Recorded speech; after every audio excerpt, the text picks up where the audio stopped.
Emily. So can you explain a little bit about Maundy Thursday? Because this is a very long tradition. Doesn't it go back to medieval days? It does, even actually before that, Vanessa. I mean, it goes back to the Bible, where Jesus Christ, of course, washed the feet of his disciples. And then in the 4th or 5th century, monarchs started to wash the feet of their subjects, I suppose. They wash the feet of the poor and hand out gifts of food and clothing. I think it was in the 17th century, Charles II, when the king first gave people coins instead of washing their feet and giving out gifts of clothes. And this ceremony, Maundy ceremony, that started by Charles II in 1662, continues to this day. So here we see Camilla with special Maundy nosegays, bunches of flowers that the king had asked specifically the Worcester Guild of Floristry to do with sustainable flowers and sustainable floristry, as you'd expect from the king. And the amount of money that's given out hasn't changed since the 17th century. It is kind of symbolic, and it's prepared by the Royal Mint. But it's to show, I suppose, that a monarch is not above his people, quite the opposite.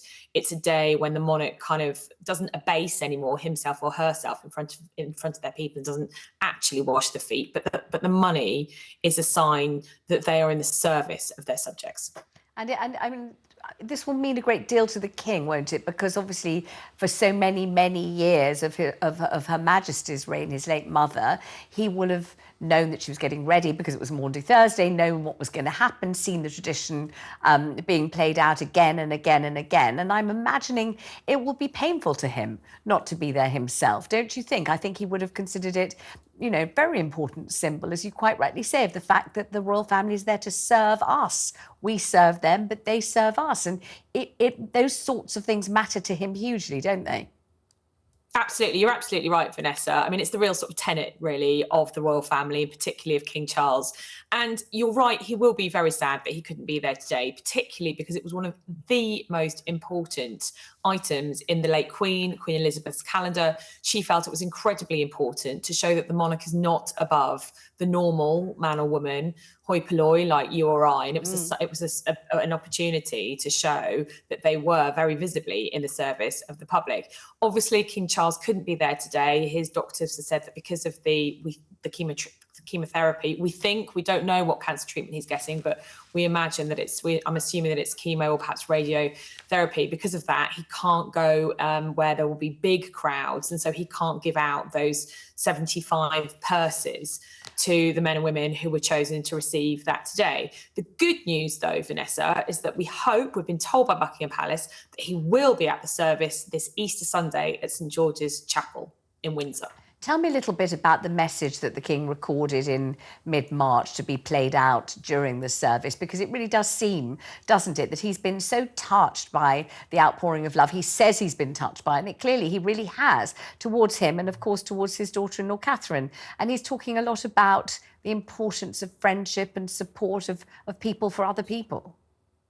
Yes, absolutely. I mean, he doesn't mention his cancer diagnosis, nor does he mention Catherine's diagnosis in his 4 or 5 paragraph message today. It wasn't recorded by video, as was his Commonwealth Day message, because Worcester Cathedral, unlike Westminster Abbey, doesn't have the technology to show video, doesn't have TV screens. So instead, he recorded it by audio. He did it 2 weeks ago in, I think, the 1812 room in Buckingham Palace. And he also invited a photographer in to take a picture of him, which some viewers might have seen in the papers today. Yes. And it is a very religious message. He talks about, obviously, Jesus Christ, but he also talks about the importance of friendship. And he also reminds us this pledge that he made at the beginning of the coronation service to follow Christ's example, not to be served, but to serve. And I think it must be said, mustn't it, Emily, how I think the word really is how nobly Queen Camilla is dealing with all of this. And she's doing it with a smile on her face and with a great deal of grace and with a great deal of what Rudyard Kipling called the common touch, to walk with kings nor lose the common touch. That's exactly what she does. She's done it really, really well, and it's quite difficult to do, I think. Absolutely. And as one courtier said to me, you might have expected her to kind of, in any other lifetime, sort of sit in a corner, sort of boo-hoo, be sad, my husband's going through this really difficult treatment. That is not Queen Camilla. She is literally the epitome of keep calm and carry on, do her duty, get on with the job. She has kept the royal ship sailing in these most turbulent and choppy of waters. She has been the face of the royal family because obviously King Charles hasn't been able to be out and about. And I mean, I have to say, I have to salute her because I spent quite a bit of time with Camilla. She's great fun and she's really personable, but I wouldn't have said that she would have ever wanted to do this job. No. And certainly not to the extent that she's having to do it at the moment. She's 76, Vanessa, and I think she's doing brilliantly. So do I. And also, you know, the face of the royal family can be all sorts of different things. The face of the royal family can be Princess Anne looking a bit fed up.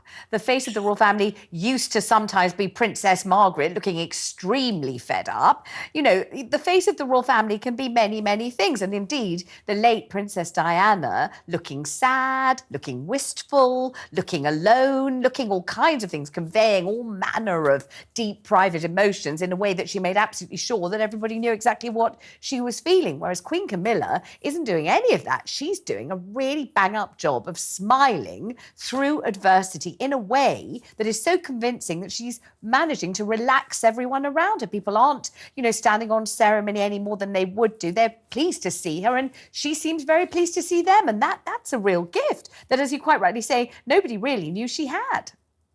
No, exactly. I mean, she's proper putting a shift in, isn't she? Yeah. And I think, you know, in the past, there's been some criticism of her with her kind of work rate, and it's been compared, you know, to Charles and Anne and even Edward and Sophie, and frankly being found wanting. And some people have sort of sniped that she's more interested in her bucket and spade holidays with her grandchildren. I mean, for goodness sake, like, you know, most other septuagenarians were putting their feet up in their retirement. But there she is, literally getting out there, flying the flag for her husband, being the sort of, again, the feminine face of the royal family. Because I do think, you know, when we think about gender and gender sort of roles, you know, the Queen was amazing, but part of the reason she was amazing was because of her abnormality to be a very powerful woman in a man's world back in the 50s and the 60s.